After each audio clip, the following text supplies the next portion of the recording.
all, Gwendolyn. I'm very fond of being looked at.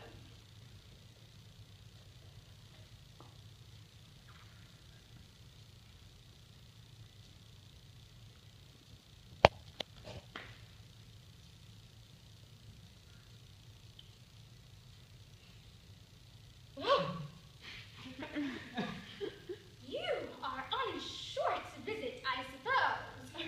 Oh, no. I live here. Really? Your mother, no doubt, or some female relative advanced years resides here also? Oh, no. I have no mother, nor any relations. Indeed. My dear guardian, with the assistance of Miss Prism, has the arduous task of looking after me. Your guardian? Yes, I am Mr. Worthing's ward. Oh. It is strange he never mentioned me that he had a ward. How secretive of him. He grows more interesting hourly. I am not sure, however, that the news inspires me with feelings of unmixed delight.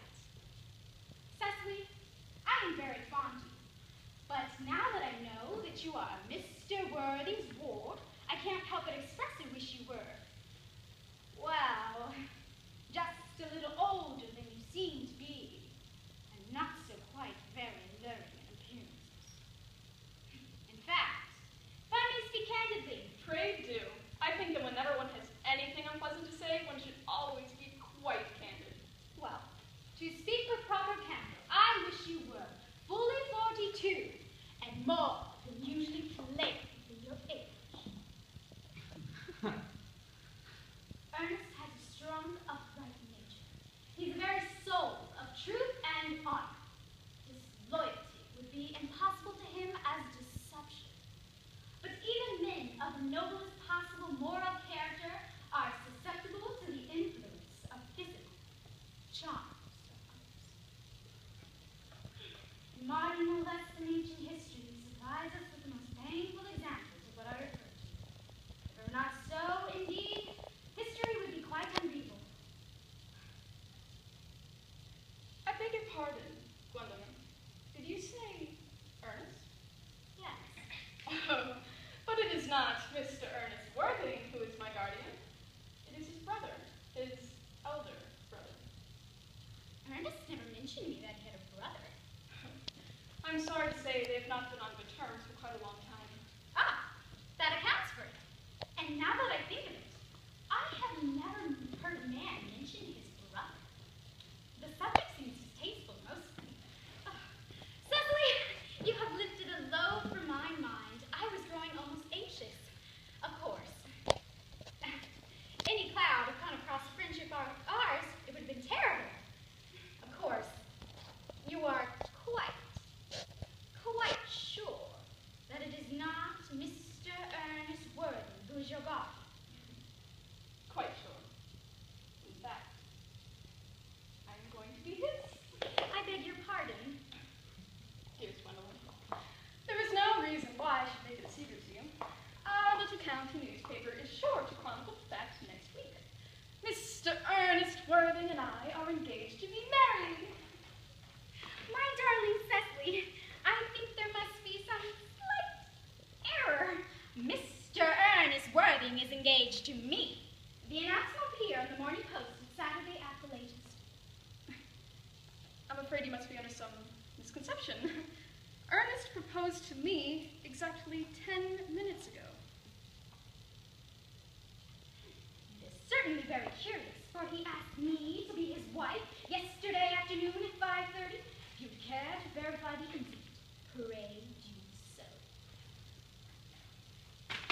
I never travel without my diary. One should always have something sensational to read on the train. I'm sorry, my dear Cecily, if it is any disappointment to you, but I'm afraid I have the prior claim. It would distress me more than I can tell you, dear Gwendolyn, if it caused you any mental or physical anguish, but I feel bound to point out that since Ernest proposed to you, he has clearly changed his mind. If the poor boy has been entrapped into any foolish promise, I shall make it my duty at once to rescue him when with a firm hand. Whatever unfortunate entanglement my dear boy may have got into, I will not reproach him with it after we are married. Do you allude to me, Miss Cardew, as an entanglement? You are presumptuous. On occasion of this kind, it becomes more than a moral duty to speak one's mind. It becomes a pleasure. Are you suggesting, Miss Fairfax, that I have entrapped Ernest into an engagement? How dare you! This is no time for the mask of shallow manners. When I see a spade, I call it a spade. I am glad to say that I have never seen a spade. It is obvious that our social spheres are widely different. Shall I be here as usual, miss? Yes, as usual.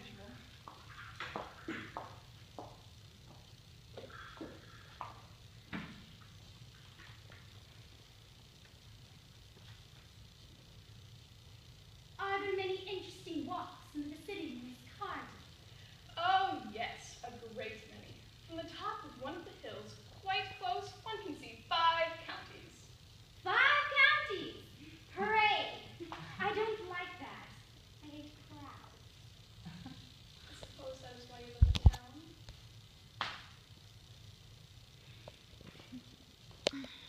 Quite a well-kept garden this is, Miss Cardew. So glad you like it, Miss Fairfax. I had no idea there were any flowers in the country. Oh, the flowers are as common here, Miss Fairfax, as the people are in London. Personally, I can't understand how anybody manages to exist in the country. Anybody who is anybody dies. The country always bores me to death. This is what the newspapers call agricultural depression, is it not? I believe the aristocracy are suffering very much from it just at present. It is almost an epidemic amongst them, I have been told. May I offer you some tea, Miss Fairfax? Thank you. Detestable girl, but I require tea.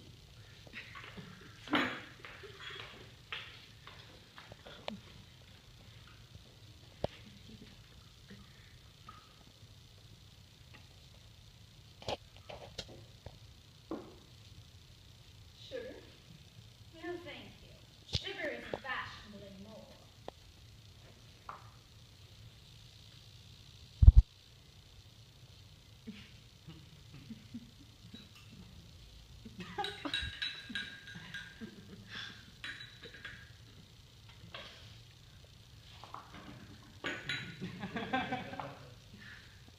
Cake or bread and butter? Bread and butter, please. Cake is rarely seen in those houses nowadays.